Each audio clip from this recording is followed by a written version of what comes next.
Bonjour chers frères et sœurs. Aujourd'hui, mardi de la 10e semaine du temps ordinaire, nous allons méditer sur autre passage du chapitre 5 de l'évangile de Saint Matthieu.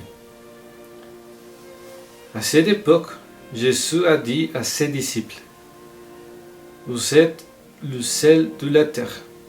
Si le sel se dénature, comment redeviendra-t-il du sel?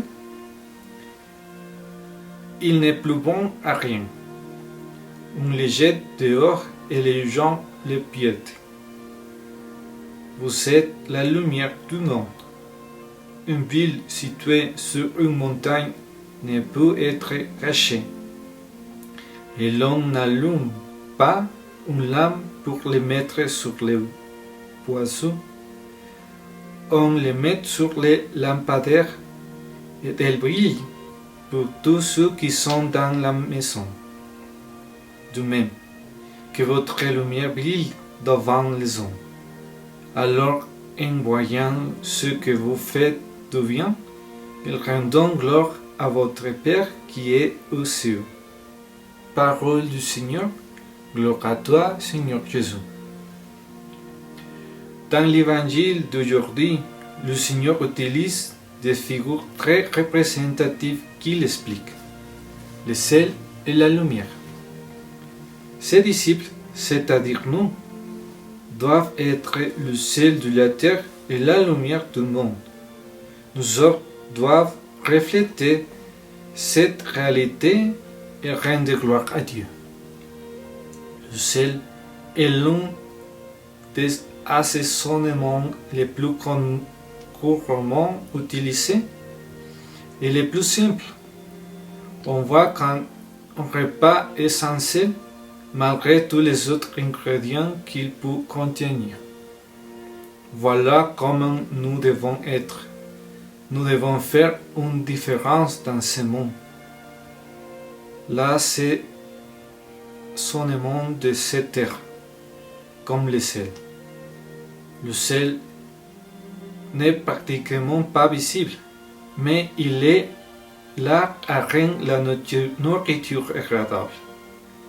Ainsi, notre présence dans notre environnement proche doit apporter la présence de la paix et de l'amour de Dieu. Notre seule présence devrait être un canal pour la grâce que le Seigneur veut donner à ceux qui sont proches de nous. Mais pour y parvenir, nous devons de plus en plus être unis au cœur de Jésus. Si nous ne sommes pas remplis de Dieu, nous deviendrons comme le sel fade qui ne sert plus. Si nous ne nous nourrissons pas de Dieu, nous ne servirons pas pour le Seigneur livre cette essence qui donne la vie.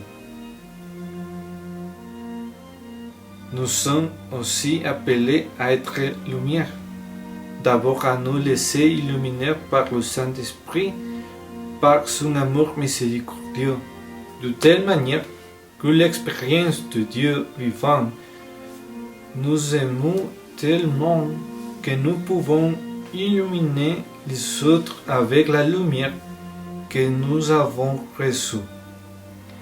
Nous devons le faire fidèlement, tel que reçu par Dieu. Ici, nous devons faire attention à ne pas éclipser la lumière du Christ de nos ténèbres d'orgueil. Plusieurs fois, nous pouvons devenir lumière, mais la vanité peut nous faire penser que nous sommes ceux qui illuminent par nous-mêmes et non parce que Dieu nous donne de sa lumière.